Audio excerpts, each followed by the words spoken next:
Salam sejahtera untuk kita semua. Perkenalkan, saya Fridayani MCTio. Di video ini saya akan memaparkan materi Ekonomi SMA kelas 10 mengenai BUMN, BUMD, dan BUMS untuk memenuhi tugas mata kuliah Multimedia Pembelajaran Ekonomi dengan dosen pengampu Ibu Tri Evianti SPD MSI. Selanjutnya kita akan membahas apa sih badan usaha itu. Nah, badan usaha merupakan kesatuan organisasi yang menggunakan faktor-faktor produksi dari perusahaan sebagai alat untuk mendapatkan laba atau keuntungan. Adapun ciri dari badan usaha antara lain, yang pertama, tujuan utama yang ingin dicapai adalah mencari keuntungan, dan yang kedua, dalam proses pelaksanaannya membutuhkan modal dan tenaga kerja. Nah, badan usaha dan perusahaan merupakan hal yang sama, akan tetapi terdapat perbedaan konsep antara badan usaha dengan perusahaan. Badan usaha merupakan lembaga, sedangkan perusahaan merupakan tempat untuk melakukan kegiatan produksi atau tempat mengolah faktor produksi secara efektif dan efisien. Nah, BUMN, BUMD, dan BUMS tersebut merupakan macam-macam badan usaha yang didasarkan menurut kepemilikan modalnya. Adapun nantinya perusahaan-perusahaan yang tergabung dalam BUMN seperti Pegadaian, Pertamina, dan BNI, kemudian perusahaan yang tergabung dalam BUMD seperti Bank Jawa Timur, PDAM, dan ada juga BUMD Desa, dan nantinya BUMS akan dipaparkan secara lebih mendalam. Yang pertama yakni badan usaha milik negara atau BUMN. Pengertian BUMN menurut Undang-Undang Nomor 19 Tahun 2000 merupakan badan usaha yang seluruhnya atau sebagian besar modalnya dimiliki oleh negara melalui penyertaan secara langsung yang berasal dari kekayaan negara yang dipisahkan. Nah, adapun peran BUMN dalam sistem perekonomian nasional meliputi yang pertama, penghasil barang dan atau jasa demi pemenuhan hajat hidup orang banyak. Yang kedua, pendorong aktivitas masyarakat di berbagai lapangan usaha. Yang ketiga, pelopor dalam sektor-sektor usaha yang belum diminati swasta. Yang keempat, pelaksana pelayanan publik. Yang kelima, pembuka lapangan kerja. Yang keenam, penghasil devisa negara. Dan yang ketujuh, membantu pengembangan usaha kecil dan koperasi. Adapun bentuk-bentuk BUMN nantinya dibedakan menjadi 3, yakni Perum, Perja, dan Persero. Yang pertama yakni Perum atau perusahaan umum, yang merupakan badan usaha yang seluruh modalnya dimiliki oleh negara dan tidak terbagi atas saham dengan tujuan untuk mencari keuntungan dan memberi pelayanan kepada umum. Maksud dan tujuan berdirinya Perum adalah menyelenggarakan usaha yang bertujuan untuk kemanfaatan umum berupa penyediaan barang dan jasa yang berkualitas dengan harga yang terjangkau oleh masyarakat. Nah, adapun contoh dari Perum yakni Damri, Bulog, Jasa Tirta, Percetakan Uang Republik Indonesia atau Peruri, Pegadaian, dan sebagainya. Bentuk BUMN yang kedua yakni perusahaan perseorangan, yang merupakan badan usaha yang berbentuk perseorangan terbatas atau PT yang modalnya terbagi atas saham di mana paling sedikit 51% sahamnya dimiliki negara dan bergerak di salah satu bidang produksi. Adapun tujuan utamanya yakni mengejar keuntungan. Contohnya yakni PT KAI, PT Pertamina, PT Kimia Farma Terbuka atau TBK, PT Telekomunikasi Indonesia atau Telkom, PT Garuda Indonesia, dan sebagainya. Dan bentuk yang ketiga yakni perusahaan jawatan atau perjan, yang merupakan badan usaha yang seluruh modalnya dimiliki oleh pemerintah dan berorientasi pelayanan pada masyarakat. Contohnya perusahaan jawatan kereta api atau PJKA yang kini telah berganti menjadi PT KAI. Adapun kelebihan dari BUMN yakni yang pertama, berusaha pada sektor-sektor yang menguasai hajat hidup orang banyak. Yang kedua, menyediakan barang dan jasa publik untuk kesejahteraan masyarakat. Dan yang ketiga, membantu keberadaan usaha lainnya supaya dapat berusaha lebih baik.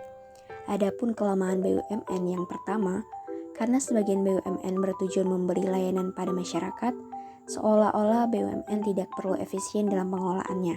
Yang kedua, maju mundurnya BUMN tergantung dari niat baik dari penentu kebijakan pada BUMN. Dan yang ketiga, lambat dalam mengambil keputusan karena pemilik atau pemegang saham atau pemodal adalah pemerintah, sehingga untuk memutuskan sesuatu harus melalui birokrasi yang panjang. Yang kedua, badan usaha milik daerah atau BUMD. BUMD merupakan badan usaha yang didirikan oleh pemerintah daerah yang modalnya sebagian besar atau seluruhnya adalah milik pemerintah daerah.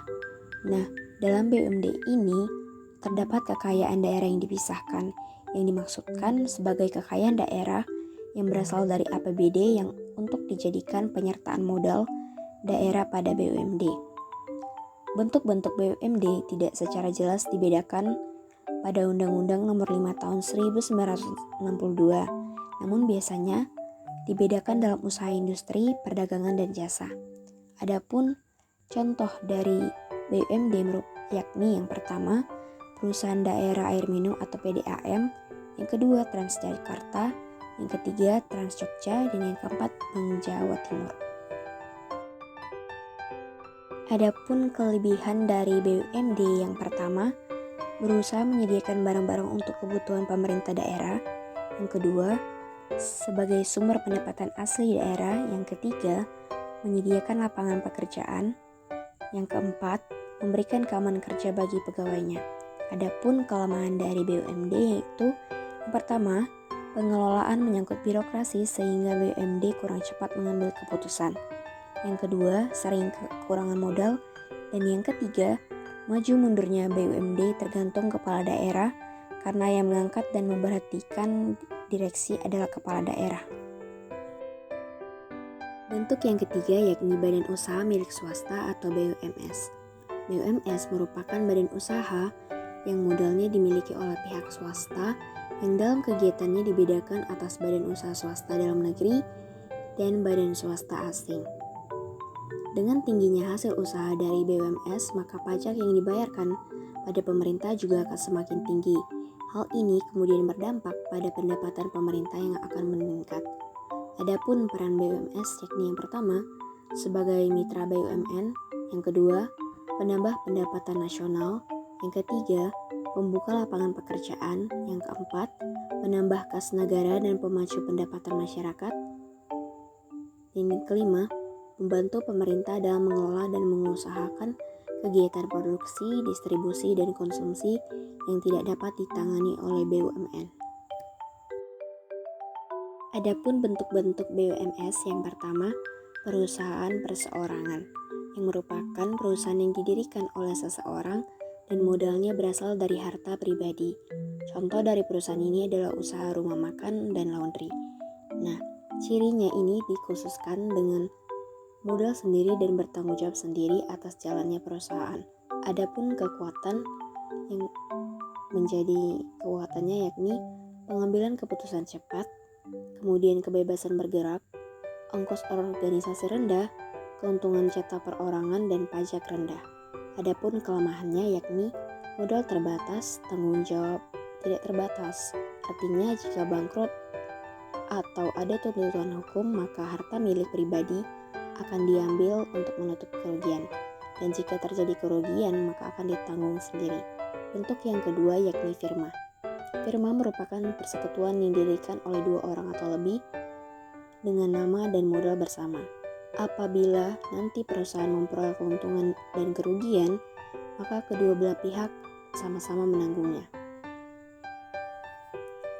Adapun yang menjadi kekuatan dari firma ini yakni pengelolaan perusahaan dapat dibagi, modal lebih mudah didapat, risiko usaha dipikul bersama, kemudian keputusan diambil lebih baik karena pertimbangan bersama. Dan yang menjadi kelemahannya yakni kemungkinan timbul perselisihan, keputusan diambil kurang cepat, dan perusahaan akan bubar jika ada anggota mengundurkan diri. Yang ketiga yakni persekutuan komanditer atau CV, yang merupakan persekutuan oleh beberapa orang, yang dalam persekutuan ini pendiri dibagi menjadi sekutu aktif atau komplementer dan sekutu pasif atau komanditer. Nah, sekutu aktif ini merupakan sekutu yang berhak menjalankan perusahaan, dan sekutu pasif merupakan sekutu yang menyertakan modal tetapi tidak menjalankan usaha. Adapun kekuatannya, yakni pengelolaan perusahaan dapat dibagi, kemudian modal lebih mudah didapat, kemudian risiko usaha dipikul bersama. Dan yang menjadi kelemahannya yakni kemungkinan timbul perselisihan dan keputusan diambil kurang cepat. Dan bentuk yang keempat yakni perseroan terbatas atau PT, yang merupakan persekutuan yang memperoleh modal dengan mengeluarkan sero atau saham, di mana tiap orang dapat memiliki satu atau lebih saham serta bertanggung jawab sebesar modal yang diserahkan. Adapun kekuatan PT ini yakni modal mudah didapat, kemudian tanggung jawabnya terbatas. Lalu yang menjadi kelemahannya yakni biaya pendirian PT ini besar. Adapun yang menjadi kelebihan BUMS yakni yang pertama, dapat mengambil keputusan secara cepat dalam melakukan pengelolaan. Yang kedua, penyumbang pajak untuk kas pemerintah. Yang ketiga, berkontribusi dalam menaikkan produk domestik bruto atau PDB. Yang keempat, penyedia barang dan jasa. Yang kelima, cepat menanamkan modal karena pengelola umumnya sebagai pemilik. Dan yang keenam, menampung tenaga kerja dalam jumlah banyak. Adapun kelemahan BUMS yakni yang pertama, terlalu berorientasi pada keuntungan sehingga tidak terlalu mementingkan lingkungan sekitar. Yang kedua, sulitnya mendapat pinjaman. Yang ketiga, adanya potensi perbedaan pendapat antara manajemen perusahaan dengan para serikat buruh. Yang keempat, dapat memicu persaingan tidak sehat. Dan yang kelima, mengalirkan devisa ke luar negeri. Sekian materi yang saya paparkan mengenai BUMN, BUMD, dan BUMS. Semoga bermanfaat. Terima kasih.